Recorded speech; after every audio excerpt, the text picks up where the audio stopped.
Le pavillon n'a pas de sous-sol. Il est juché sur un socle plein qui le met en valeur à la manière du podium d'un temple antique. Ici, on n'entre pas de plein pied. On monte pour accéder à une plateforme ouverte, mais protégée symboliquement par cette surélévation. La plateforme est divisée en deux parties à peu près égales, occupée d'un côté par un grand bassin, de l'autre par une construction sans étage recouverte d'un toit plat. Le bassin, décalé vers l'angle du podium, bute sur deux murs qui interdisent d'en faire le tour.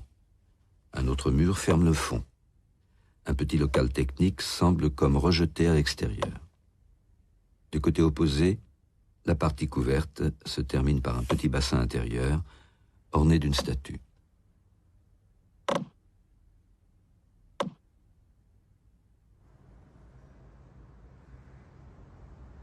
C'est une composition dynamique, à la fois symétrique et déséquilibrée. D'un côté, un petit toit et un grand bassin. De l'autre, un grand toit et un petit bassin. Les deux parties couvertes sont reliées comme deux pôles opposés par le grand mur qui ferme le fond, isole le local technique et crée à l'arrière un espace de circulation qui ressemble à un couloir de service.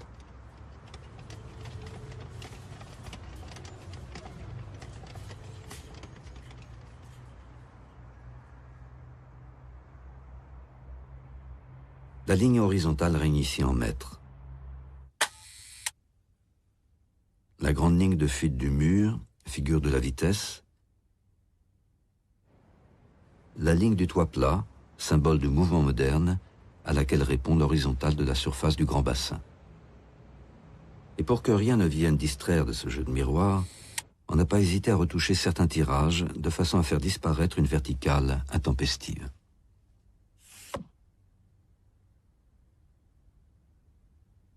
L'architecture n'a pas pour mission d'inventer des formes. L'art de bâtir est davantage et autre chose.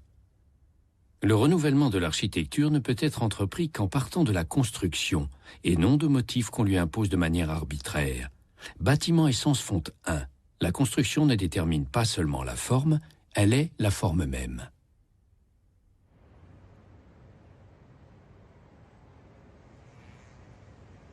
La construction du pavillon repose sur la séparation entre la structure porteuse et la paroi. Un principe fondateur du mouvement moderne que l'architecte met soigneusement en scène.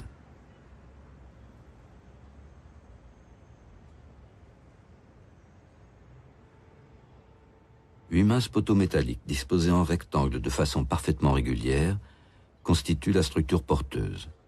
Elle est minimale, elle n'a que le toit à porter.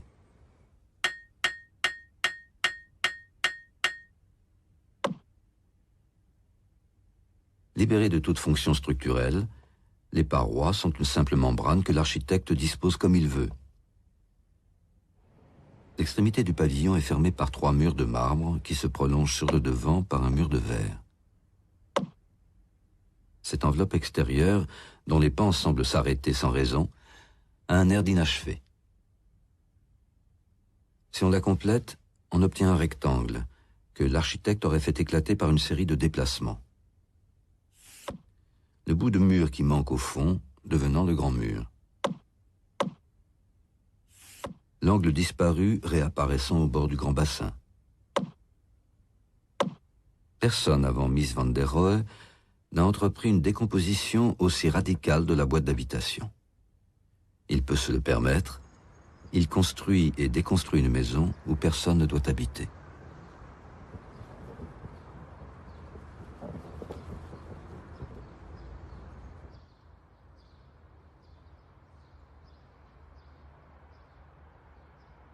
Une paroi de verre sépare le petit bassin de l'espace intérieur, délimité de l'autre côté par un ensemble de parois à angle droit.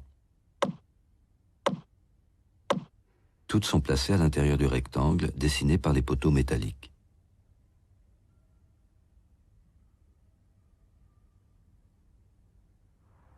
La distance entre poteaux et parois, partout la même, souligne de façon démonstrative la distinction entre la peau et le squelette. Sauf qu'ici, le squelette est à l'extérieur.